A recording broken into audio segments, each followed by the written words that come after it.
Bienvenidos a este tercer encuentro reflexivo de nuestro retiro espiritual. No sé si a ustedes les está pasando, pero a mí se me ha hecho muy rápido estos momentos de encuentro para compartir estas meditaciones. Por supuesto, como se los había planteado en el primer encuentro, el del día de ayer, al hacer la introducción, pues tuvo que hacer una selección muy específica del contenido que íbamos a compartir en este retiro.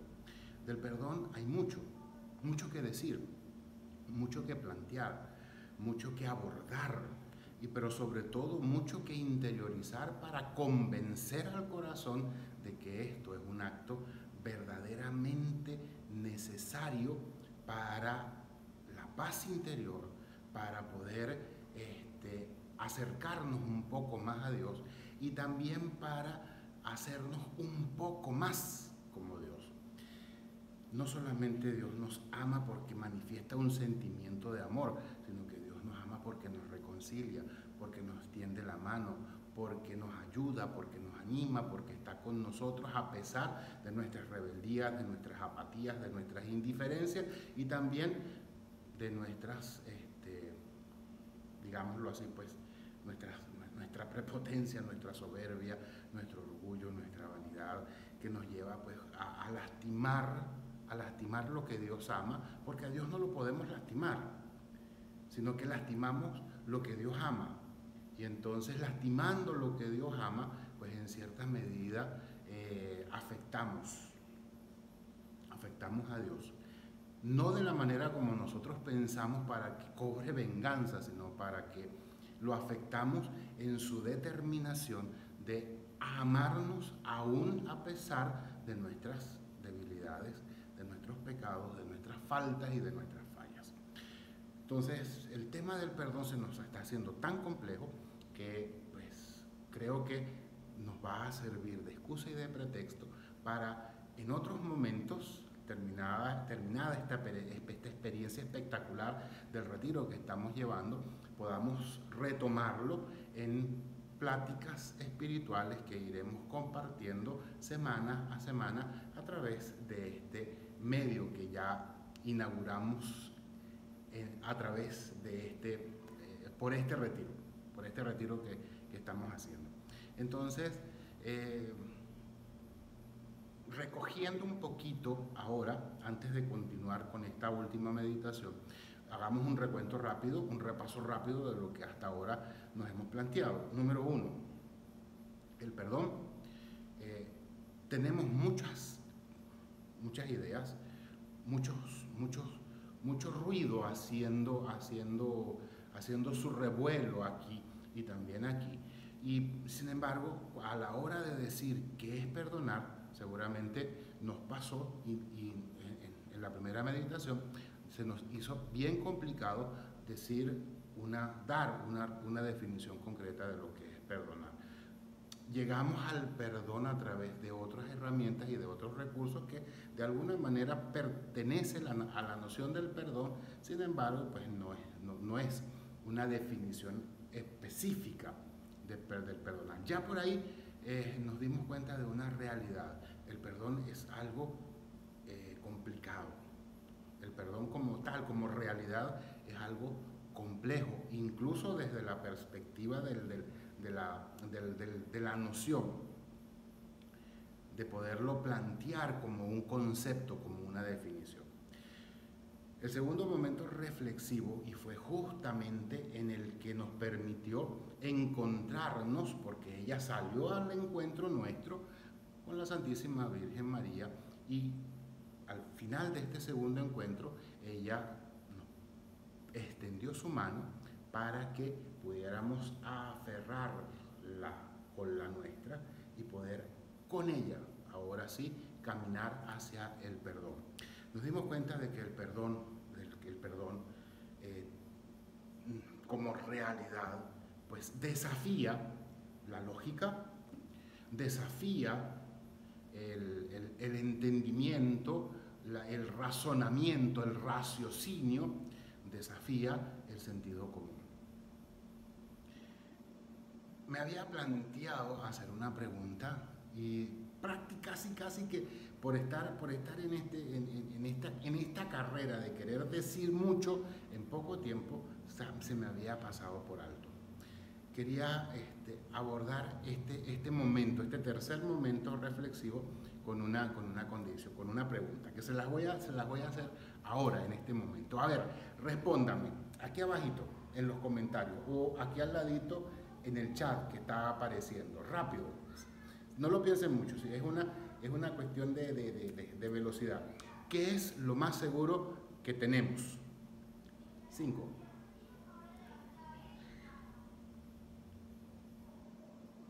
¿Respondieron?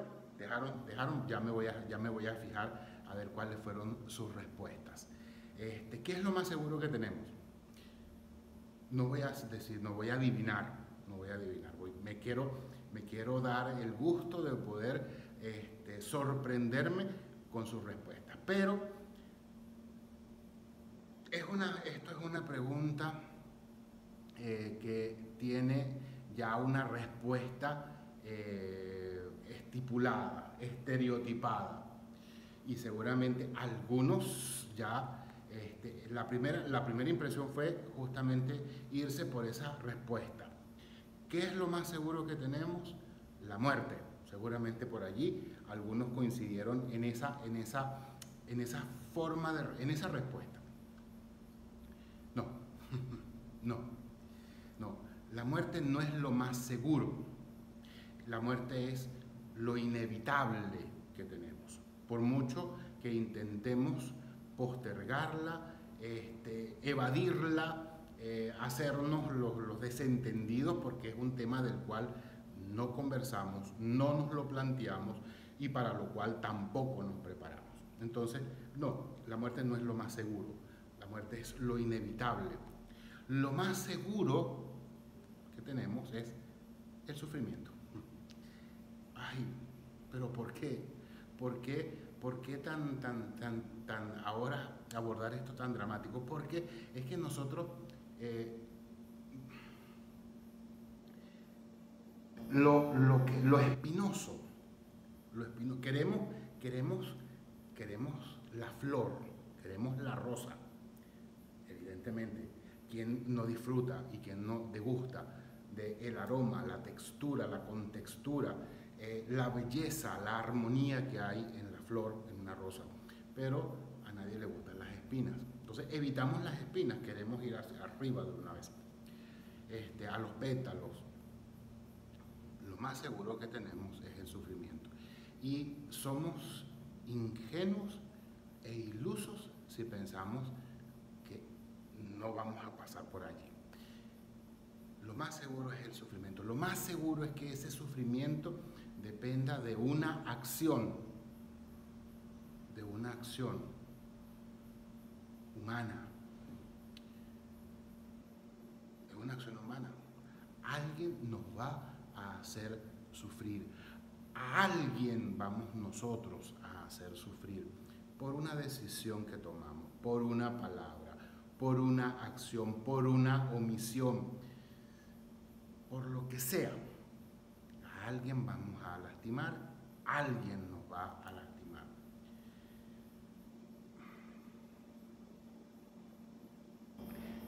Ahora entramos en la lógica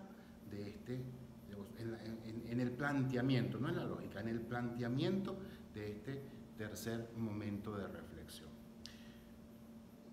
Difícil de definir, una realidad compleja, una locura.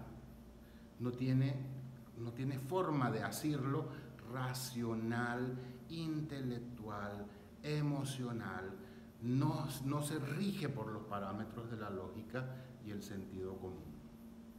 Es que si nosotros miramos la cruz de Cristo, pues veremos justamente que la cruz de Cristo es, nos decía San Pablo en la meditación, en la segunda meditación que hicimos, nos decía San Pablo que la cruz de Cristo es locura para algunos, necedad para otros.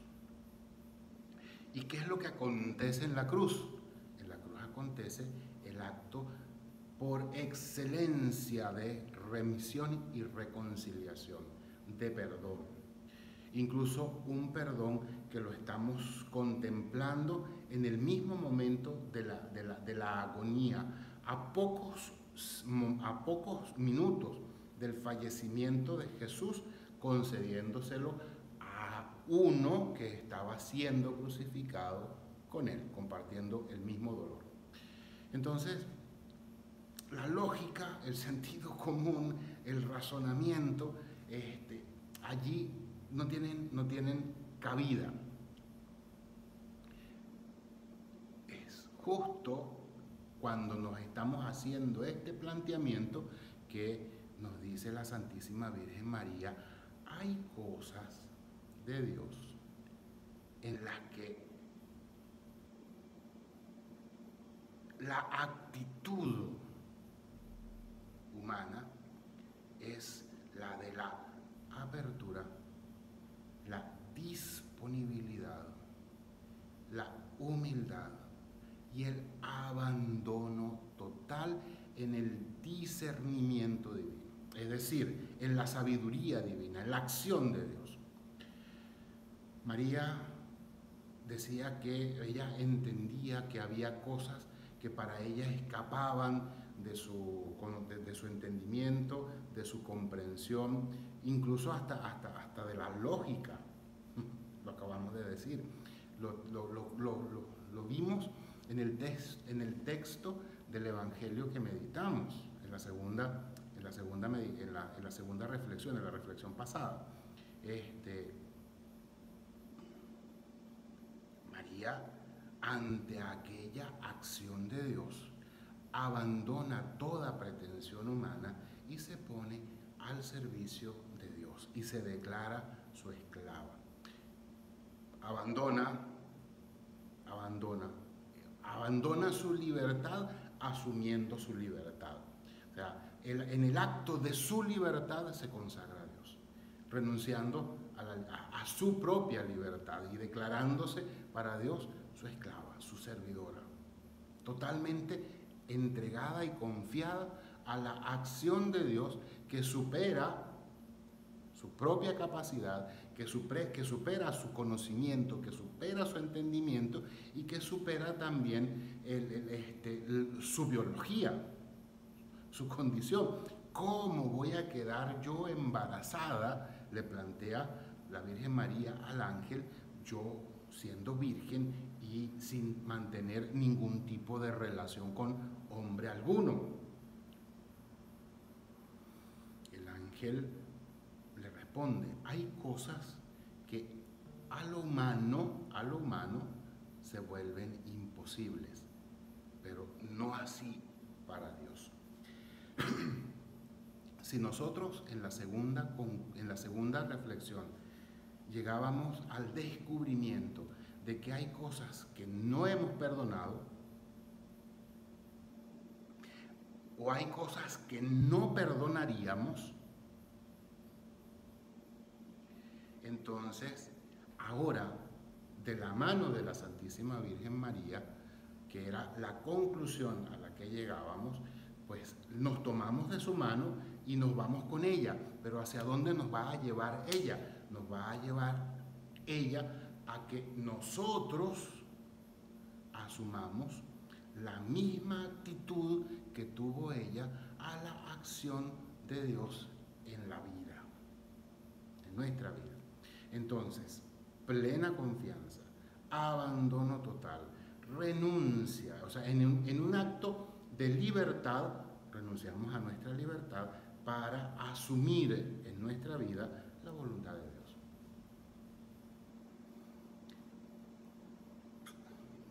Ya dijimos que el perdón era complejo, ya dijimos que el perdón era un acto de lo más complicado de vivir. Podemos olvidar faltas, pasar por alto ofensas, humillaciones. Podemos incluso, sí, disculpar. Hay gente que dice, no, yo lo del perdón no va conmigo, yo disculpo. El perdón es divino, la disculpa es humana. Yo eso lo he escuchado por ahí, se lo he escuchado no solamente a una persona, se lo he escuchado a algunos que piensan de esa manera, que el acto del perdón es un acto divino, no es un acto humano. Ya lo planteábamos en la primera reflexión. Y sin embargo, pues entonces en la manera de desenvolverse en lo cotidiano, el perdón desaparece del escenario para que entre la disculpa como una forma de condonar ciertas fallas, ciertas situaciones que generan una pena hacia otra persona.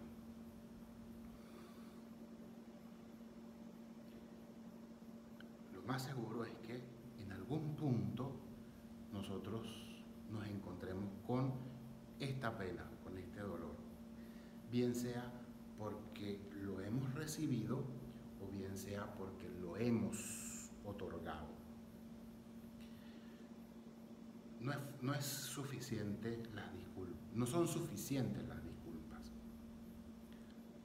En las disculpas no hay un acto remisivo que conceda y otorgue en lo interior, en lo más íntimo del corazón y del alma, la paz y la tranquilidad. Necesitamos abrirle la puerta, pasar por encima de estas barreras para poder ofrecernos la oportunidad, el regalo del perdón. Y ofrecernos porque el perdón no se le concede, es un regalo, es un don hacia otro, pero el perdón no es en función del otro, es en función de mí mismo, es un don, es un regalo que me hago a mí. Cuando me perdonan,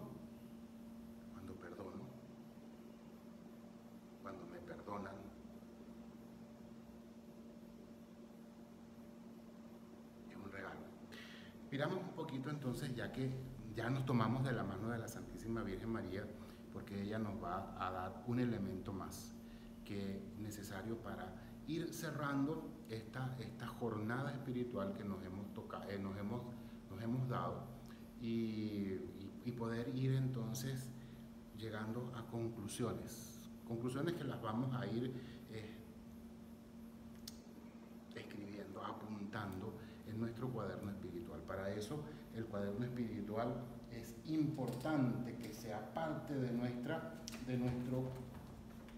nuestro bagaje cotidiano, en el cual pues vamos esbozando los deseos, las intenciones y los descubrimientos de nuestro corazón y de nuestra alma. Entonces, no solamente es recomendable tener un cuaderno espiritual para los momentos de retiro como este que estamos compartiendo, sino para la vida cotidiana. Y quizás este es otro de los elementos prácticos que podemos reseñar como fruto de nuestro retiro espiritual.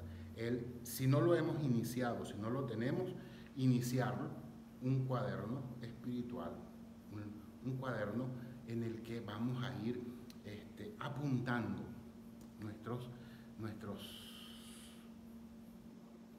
las intenciones de nuestro corazón, nuestros descubrimientos, lo que hemos escuchado de la palabra de Dios, lo que Dios nos ha dicho, lo que Dios nos ha comunicado, los deseos que vamos sintiendo, las emociones del Espíritu Santo. Por eso es el cuaderno espiritual.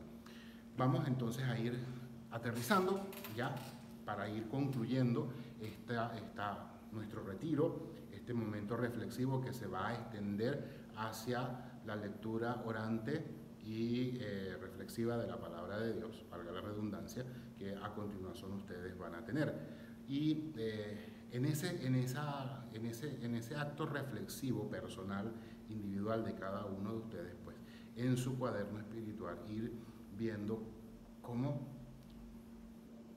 llevar a la práctica lo que hemos vivido y lo que hemos orado y lo que hemos sentido que ha procurado Dios en nuestro corazón a través de este retiro espiritual. Último momento, con la palabra de Dios en las manos, vamos a buscar el texto de Lucas 2, versículo 1 hasta el, se me perdió, hasta el 20. Lucas 2, 1 al 20. Este fue el texto que dejé como tarea ayer, el día viernes, en el encuentro de introducción a nuestro retiro. Lucas 2, 1 al 20. Sin embargo, el texto citado específicamente se encuentra en el verso 17, si la vista no me falla. Vamos a ponernos dentro del contexto de esta cita. En este es el momento del nacimiento de Jesús. Los pastores han sido visitados por los ángeles que les dicen que Jesús está en un portal y que el Hijo de Dios, el Mesías, ha nacido y se encuentra vestido en pañales y recostado en un pesebre. Son los pastores, hacen el recorrido hacia el pesebre, visitan a la Santísima Virgen María y al niño que están allí todavía, en ese lugar donde ha acontecido el nacimiento de Jesús. Y entonces nos va a decir el Evangelio. Yo les recomiendo que en su momento reflexivo personal lo lean completo. Yo me voy a saltar todo lo que son los primeros versículos y voy a aterrizar en el verso, en el verso en el que nos dice: cuando los ángeles los dejaron y se fueron al cielo, los pastores se decían unos a otros: vamos a Belén a ver qué ha sucedido, eso que el Señor nos ha manifestado. Fueron a toda prisa y encontraron a María y a José y al niño acostado en el pesebre. Al verlo contaron lo que le habían dicho los ángeles acerca de aquel niño. Y todos cuantos los escuchaban quedaban asombrados de lo que decían. María, por su parte, guardaba todas estas cosas y las meditaba en su interior. Palabra del Señor. María guardaba todas estas cosas y las meditaba en su interior.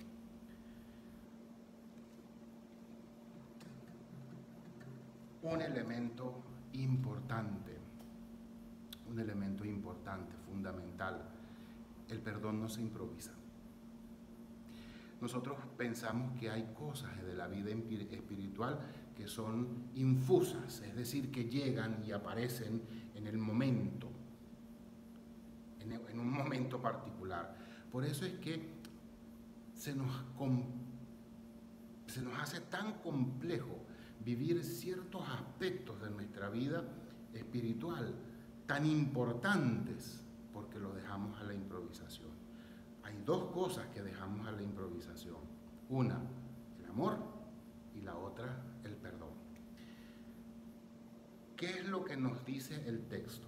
La tarea que yo les pedí que realizaran en el encuentro introductorio fue buscar dentro de los textos bíblicos rápidamente si la Santísima Virgen María aparece citada por algún evangelio vinculada, relacionada al perdón. Evidentemente, y seguramente ustedes hicieron ese repaso y no lo encontraron. Directamente no. Sin embargo, cuando abordamos la espiritualidad de la Santísima Virgen María, nos damos cuenta de que cuanto ella realizó no fue un acto improvisado. Es decir, quizás ella no contaba con ciertas, digámoslo, cualidades, como por ejemplo, ciencia infusa, que ella sabía cosas por revelación divina. No, la Virgen María, como todos nosotros, necesitamos ir reflexionando, meditando, consultando, retomando la acción que vamos descubriendo de Dios en nuestra vida para irla orientando hacia lo que Dios nos pide que sea nuestra experiencia de fe. Entonces, el perdón no se improvisa, el perdón se prepara, nos disponemos, nos preparamos, nos ejercitamos para poder en el momento preciso abrir la puerta del corazón y sin resentimientos, sin resquemores, sin actos de soberbia incluso, perdonar de verdad y de corazón. Hacia allá es hacia donde nos ha conducido o nos está conduciendo la Santísima Virgen María. Que en este retiro que estamos ya finalizando, nos demos la oportunidad de entender, de dejar en limpio que hay cosas, hay experiencias, hay vivencias, hay peticiones, acciones de la voluntad de Dios, deseos de Dios, que no se improvisan en nuestro corazón, que hay que prepararlos. ¿Y cómo nos vamos preparando para ello? Meditando, orando, discerniendo el deseo de Dios en cada acontecimiento. Jesús nos hablaba interpretando los signos del amor de Dios en nuestra vida. Eso es lo que nos va a dar la oportunidad de poder, cuando sea necesario, alcanzar el perdón. Eso es lo que tú ahora necesitas hacer para poder perdonar. Si no has perdonado y hay algo que está al pendiente de perdonar, o prepararte para cuando acontezca, porque no seas ingenuo, va a pasar, puedas perdonar de verdad y de corazón, tal cual como Dios nos lo pide en su mandamiento de amor. Ámense los unos a los otros como yo los he amado. Y una de las cualidades que tiene el amor de Cristo es justamente el habernos antes perdonado. Ahora sí, te dejo para que vayas a tu meditación personal con este texto del Evangelio de Lucas. Ya ves un contexto. La Santísima Virgen María tiene una experiencia de Dios, y esa experiencia de Dios ella la va atesorando en su corazón y constantemente está yendo a ella para orar, para reflexionar, para meditar y para discernir. El perdón necesita de esto también para poderlo incorporar a nuestra vida espiritual, a nuestra vida humana, y poderlo otorgar. Y cuanto más difícil sea el perdonar, entonces más dedicado ha de ser este tiempo de oración, este tiempo de reflexión, este tiempo de discernimiento que nos pone delante de Dios. María nos ha llevado al perdón. Vivamos pues este perdón que Dios nos invita a hacerlo presente en nuestra vida a partir de este momento. Yo te digo, no voy a ser yo ahora el ingenuo de pensar de que tú vas a salir perdonando. Lo que sí puedo y tengo la esperanza y tengo la confianza es de que tú, al terminar este retiro, te vas a plantear un camino de discernimiento, de un camino reflexivo, un camino en el cual vas a ir disponiendo el corazón para poder perdonar. Perdonar algún hecho de vida en ti ya sufrido, o perdonar cuando la vida nos lleve a este tipo de situaciones. Que María Santísima sea siempre nuestra compañera, que ella siempre nos proporcione su mano para que en algo tan difícil como perdonar nunca nos sintamos solos. Que así sea. Y antes de despedir, rapidito, gracias por haber compartido este retiro espiritual. Confío en Dios que sea muy, muy provechoso y que demos frutos abundantes de amor y de perdón en el nombre del Señor, en el nombre del Padre,